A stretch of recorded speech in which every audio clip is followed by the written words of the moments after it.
very first interview I did with Ozzy after the Sabbath split. I mean, I've been out of the country for 6 months now. No, more than that, 8 months, 9 months or so. I just completed an American tour, which was a huge success. I mean, since leaving Sabbath, that my life has just bettered and bettered and bettered. You know, it's just gone from better to better. You know what I mean? That's great. And the new album that I'm just putting out, Diary of a Madman, which is going to be released this Friday, I don't know what the date was, it was the 5th? That's right, yeah, that's right. I'm planning, we've been trying in all these towns. It's big production things we're going to put on the road in America, but they won't let us do it over here. Because it's totally gross. The whole audience is going to participate. In the American thing, we're going to be selling masks with like luminous eyes. And it's going to be like a Hammer horror thing on the stage. But they think all these council people think I'm totally insane. They won't let me do it because, you know, these people with bad hearts and nervous dispositions. It's like one of them things. In America, we put posters out. Anyone who's pregnant, nervous disposition, or suffers from weak heart or blood pressure, you take it on you. It's like a horror thing, you know.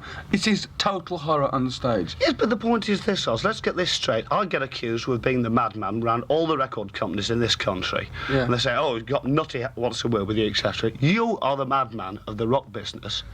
And so all of our punters and our very dear listeners, too, who we value, they're the kids, that's what they want.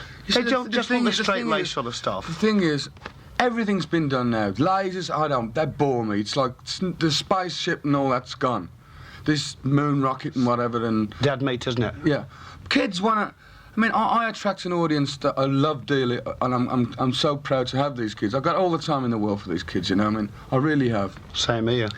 I mean, let's face it, without these guys, me and you wouldn't be sitting here now, you know. That's right. And it's like, I've been going on to my management for months. I've got to do this horror thing, this visual horror. I mean, for real, you know, like I got in the American thing. I got like Igor that comes on with the hump on his back, and I actually dive through a window, and all this, and it's this electronic hand that puts me out into the audience, and it's this whole big deal. But what I'm planning on doing for the English kids next summer, because I can't get no one, and we've tried. Every council in every town, they said, no, it's too over the top. So what we're planning on doing is in the middle of next year, I'm trying to find somewhere to do an open air thing to put the Diary of the Madman show so the kids in England can see it. Yeah. And it ain't going to be outrageously priced. It's going to be a good gig, man. It's going to be great. And they're going to be there, and we're going to have some fun. And that's what I want to do. Great, yeah. Because you see, the point is this, that you live your life on stage, but you also live the same type of life, exactly the same type of life, sort of wandering about the streets and with all your antics, etc. I mean, a bit of fun. When I was at Sabbath, we were at Niagara Falls, down at the Hilton, Niagara Falls. And I've got a bad throat, and the gig's gone real bad. I've got this bad throat, so I'm not allowed to drink booze. I've got to go to bed early and all this.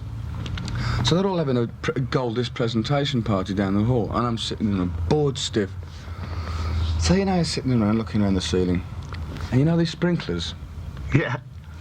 I wonder how they work. I mean, I'm in this hotel. I wonder how they work. So I get a box of matches, one of them box of matches at the ashtray. I lit the book of matches. And hold it under it. Under it. I'm expecting all to spray. Suddenly, all hell breaks loose. A million bells go and hooters and fire brigade, fire engines, cops and ladders and torches and I'm thinking, shit, what have I done? And everybody's panicking, running down the escalator because I think it's for real. And there's guys running around with big fire. Like in 1 minute it was quiet and everybody was asleep. The next minute there's these Japanese holiday makers running up with curlers in their hair, and these old ladies and slippers on. And I'm going, what have I done now here? and they turn around. Remember the tour manager going. Everybody's running around. Tour manager says to me, Ozzy, I'm going to break your neck tomorrow. He says, just get in that room and lock the door. And it was so funny because, like, 1 minute it was like everybody was asleep, like having the honeymoon couple was over there, and the Japanese holiday makers were, and now panic-stricken. These guys with these big helmets and axes are running around the hotel trying to find out where the fire is. It was bizarre, man. And they were still having the party in the room. Bill Ward slept through the whole thing. That's the story of my life. I can't do anything. I mean, I go and get a prescription for the headache pill, and suddenly I got the drug squad invades a chemist, you know, and I'm whipped out somewhere. Because, I always seem to end up in, like, you must be blessed by the same curse as me, you know. Must be. I mean, if there's a crowd of people, it's the finger is always pointed at me. So therefore, I'll give them what they want. I'll throw a pie at somebody's head. I'll bite some cat, or I'll throw some cat through a window or something. I don't give a damn. No. Because I'm me, you know. I mean, I can't change. I mean, I've sat down at times and I think, well, it's about time you started to sort of get normal. But what's normal? I'm normal because that's the way I am. Same, it's the way I live. If I was to sit in, I mean, sometimes I don't do anything. I sit down, and if I'm not up to some crazy prank like hanging off a ship's mast or something, they think there's something wrong with me. If I sit down and just look out the window, are you okay, Ozzy? you ill? You're not setting fire to the chicken pen today. You're not killing the cats. You're not blowing the car up or shooting holes through the shed.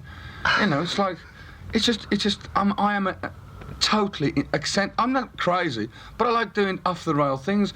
I think there's so many people out there that get up in the morning, get good morning, darling. They have a piece shave. of toast, shave, bathroom, coat on. See you tonight. Come home from work. Take your coat up. No, quick pint round the pub. Read the paper. Go home. News. Slippers on. Bed. That ain't for me, man. No, same here too. I live 24 hours. I was with Ian Gillan at 4 o'clock this morning. I'm like a rocket, man. I mean, I'm just like a human bullet. I'll do anything. I mean, one time I remember I was going into Swiss Cottage Hammersmith there. Not Hammersmith. Swiss Cottage, a Holiday Inn. Yeah. And there was this stray dog outside, and this dog was starving, right? This dog was so thin. I thought, I'll feed this dog. So I'll get a piece of string, put this piece of string around the dog's neck, and take it into the hotel restaurant. Suddenly, 15 people with all these dicky boat merchants come running out. You can't bring that dog in here. I said, excuse me. I said, I'm staying in the Napoleon suite, and if I'm paying £80 a night, I'm sure I can sit here with this dog. Yeah. So I had this big hoo-ha. The manager comes and he threatens to throw me out. I said, well, the dog's staying here with me, you know, whatever. So he says, right, you've got to sit round the corner then if you sit with us. I said, I'll sit outside on the step as long as the dog gets fed. That's right. So this dog must have hadn't eaten for weeks. The bloody thing was straying around, you know? So the funniest thing, they say I'm crazy. This dog's sitting there and I've got the napkin around the dog's neck. This dog's looking at me as if I should be in a dog's home, never mind him. So the waiter comes up with his dicky boat and I fell in my soup. He says, he asked me what I would like to, and I ordered one. He says, and what would the dog like? I said, give it a steak. The stupid guy goes, and how would the dog like the steak cooked, sir? I said, you can give the dog the steak raw. I'm sure it will still eat it. And this guy, people are so stereotyped to their whole repertoire of life that I can't be like that. No. I mean, I'm not a violent person, but I just do crap. I end up with like a black eye of somebody sometime in the week. So, I mean, I always end up getting smacked in the ear hole. So, what I'm about to smack in the ear hole before? I'll probably have a few more. People, you know, say like, I drink a lot, you know. I do drink quite a lot. I like having a drink like everybody else does, right? So some guy one time said, have you ever tried tequila? Well, it was early days when I was touring America. And I'd never tried tequila. And I have this stuff out there, it's called mezcal tequila. And the tradition is that you sit around in a circle, glug this tequila, and in the bottom is a maggot. Bottom of the bottle is a maggot. And the last person to take the last slug has to drink the maggot as well. Well, I'm passing it around because it's like getting lower and lower and lower and lower. And this bloody great big bug's like winking at me in the bottom, thinking, I'm thinking it's going to go down. Anyway, I get horrendously drunk. The next thing I know, I can hear this Hoover. I think, and I went out on my, I think, where the hell am I? And so, you know, when you got that drunk, you pass out and you wake up and you got to try and think, where am I? I'm alive. I'm still here. So then I can hear this vacuum clearing and going. So these white, I think I'm dead. There's these white drapes around me. I've only gone nuts after drinking this thing, gone down to the restaurant, gone under the table and fell asleep under the table. So I poked my head from under this thing, and there's this Negro cleaner. She's whopping me over the head with a broom, and I'm saying, I'm staying here, don't hit me, because she thinks I've snuck in the hotel and slept under the table for somewhere to sleep for the night. And I'm crawling on my hands and knees, and she's going, get out of here, you goddamn lie. And she's going, and I'm trying to get out. I can't believe it. I mean, I always end up, I always end up ending up in the most bizarre situation, or in jail. Or, I mean, I buy some fireworks one time, and I'm with this publicity guy in, I don't know where it was, some one-horse town in America, and I buy about $300 worth of fireworks, and I'm letting these rockets fly down the corridor of this hotel. Smoke bombs, and everybody had the flu, and they were all saying, I said, go to bed, man. And I'm drunk as a fool, and I'm with this publicity guy who was also radio rental. So, out of this smoke clear, this gun, this pistol comes out. Freeze! So I think, this guy's gonna kill me. I'll stay there like this. And this guy, he's an old security guy. He's an ex-cop, but he's a security guy for the hotel. Freeze! Oh, I've frozen. I see this great big gun. He's got a better firework than I've got. So I freeze, and this guy who's with me, he's unscrewing the light fitting and throwing this light fitting at this cop. Next minute, handcuffs, back of the car, jail for the night.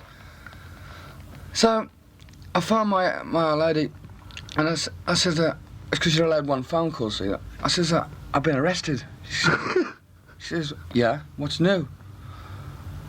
I says, I'm in jail, get me a lawyer to get me out, just because all the band don't want to know that he's out of our air for the night, we can get some sleep now, because we've got a gig the next day. So she said, are you speaking in code? I said, darling, I'm in jail. I got handcuffed next to a guy, and they're all listening, these cops on the other line. And she said, have you been done for smoking dope? And as soon as she says it on the phone, I'm going, the phone down. The guy goes, what did she say? What did she? I said, oh, she's half asleep or something. This guy, I slept the night in this cage with this lunatic. They let me out the next morning. I got 24 hours to get out of town. I'm banned from that. I am banned from Salt Lake City. I am banned because Salt Lake City is full of Mormons. I go in there, all right, everyone swearing and whatever. The Lord Mayor has officially banned me forever going into Salt Lake City ever again in my life. And just now, on this last tour, Sharon, my manager, said to me, what about Salt? I said, no way. So we try and get a gig in Salt Lake City. Him? No way. We don't want that guy. He's corrupting the public and all this. Because, you know, Mormons are like a bit sort of weird with the way they think. So I can never ever get into Salt Lake City ever again. Now, one thing that's actually amazed me with the band, we'll get back to the band, yeah. Back to a few antics later, but back to the band. You've taken up Rudy Sarzo, yeah, and also Randy Rhoads. Randy Rhoads, a marvellous band. Now then, both of those guys were with Quiet Riot, weren't they? Yeah, America, what I call sort of American pomp rock. And I was really surprised. I saw the lineup. I thought, oh no, this can't work. I tell you what, America went through this stage of like the angel type looking band, you know, the pretty looking thing. Yeah, the Bostons and the... Yeah, whatever. And every record company was desperately trying to find the next Boston, because Boston were like a basement band that happened to record an album which sold 15 million instantly, you know what I mean? And everybody started to look this pretty face and this. But take that apart, I have the band now, this band I have now, well, people see it at Port Vale. You know. Do you really, you know, I'm sure people don't realise what I did for that gig.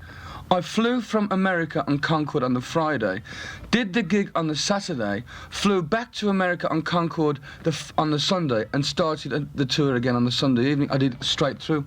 I was totally exhausted, but I did it for my kids, man. That's right, because they're the people that count.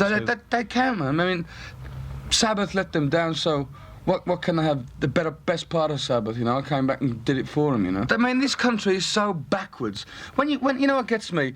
When you consider the size of this country, in comparison, say, to the size of the United States of America, and the amount of artistic rock talent or musical talent or any form of art talent that comes out, and yet they're so backwards that these councils and these bureaucrats who say you can't do that because that'll be there and Neil will be offended and there'll be banners. So it's always people walking outside with boards saying ban this, stop that, we can't have that, and all we try and do is give people a little bit of fun in their lives. Entertainment, yeah. That's all. I'm here, and I think to myself, well, what's better than getting a bunch of guys in a place. We're all the same people, you know, and we all have a rock and roll. We all go crazy and have a good. I'd rather be doing that than having these kids walking around the street, getting bored, doing nothing, shop breaking or beating some old lady over the head. Which they don't anyway. These guys get accused of because they look, you know, not the regular run-of-the-mill people with like the pinstripe suits and the short backs and sides and whatnot. They look what they are. They're my people, you know. They're my army. You know what I mean? You look at these, but they're dear. I've got some guys from Newcastle. They follow me everywhere I go. I even get to the point now, I put them up in hotels. That's loyalty, man. Of course it is. I'm 32 years of age, and I've been doing it now for 14 years. What happened to Lee Kerslake? Because Lee Kerslake was with Heap for years. With my desire was always to play with Tommy Aldridge as a drummer from Black Oak, Arkansas days. I'm with you. Right? Tommy's the greatest drummer in the world as far as I'm concerned. Even you can't beat him. And I had to get something out. After leaving Sabbath, I had to get something out really quick. So I auditioned and I auditioned and I auditioned. And you know, the first thing that puts me off people is when they come along and the first thing they ask is, how much dough is in it for me? And you'd be surprised how many musicians, that's all I think about is the pounds, shillings and pennies. So they're not dedicated to the cause. Right, but Lee's a sweetheart, a lovely. Lee was the only guy of the whole bunch that didn't. He says, "Come on, let's have a rock and roll." But I still had this thing in my mind to get back Tommy Aldridge. But he was still with Pat Travers. Yeah. And then I didn't leave Lee on bad terms. Well, he may have got a bit cheesed off about the deal, but I had my thing in what I wanted to do in life. You know, I had my goal, if you like. Lee's the sweetest man I've ever met in my life. What's he doing now? I think he's back with Uriah Heep. Oh, he's back with Heap, is he? Oh, dear. They've just done an album. I wish him all the luck. Lee's the sweetest man I've ever met in my life. He's a gentleman. He's a nice guy. He's a gentleman. He's a real nice guy. Because I used to follow Heap in the early days, of course, right round the circuit. But I started losing interest when David Byron left, either for better or for worse. I don't know what it was. Recently, wasn't he ill? David Byron collapsed or something? Well, he did, but that was only just the sort of tension with the new band. But sure, I know. So some nights, I must admit, I know what that one's all about. You go on stage, and after being surrounded by an established band like he was with Heap and I was with Sabbath, you think it's on me, and sometimes I get this dizziness, especially when I did this American tour. But slowly but surely you get over it, you know. Lemmy is a true rock and roller. Lemmy is what heavy metal's about. You can't get any of it heavier than Motorhead. No. And it was my privilege to play at Port Vale with them. It was great because we just done a US tour together, you know. That's right. And I said, at first I said, no, I'm not stepping in Sabbath's boots. And I thought, what am I talking about Sabbath for? They're dead, man. I'm going to go with guys that I want to play with. And we at the backstage, we were having a great time. We go, come on. And Lemmy says, I've got to go on stage. I said, just get up there, Lemmy, like you can. That's what you got to do. You got to get confidence in each other. You've got to. There's none of this thing where you say, I'm better than you, he's a part of this and whatever. You're all doing a one job, and that's them kids. And there's so many artists that forget those kids out there. And that's what we're all there for them kids. And they forget about them, you know. Lemmy's got the time, all the time in the world for them. I have. And it's like, that's what keeps us alive, man. But out of whatever goes on in this world, rock and roll is my religion and my Lord, as I sing on the album. And that's what it's about. You can't kill rock and roll.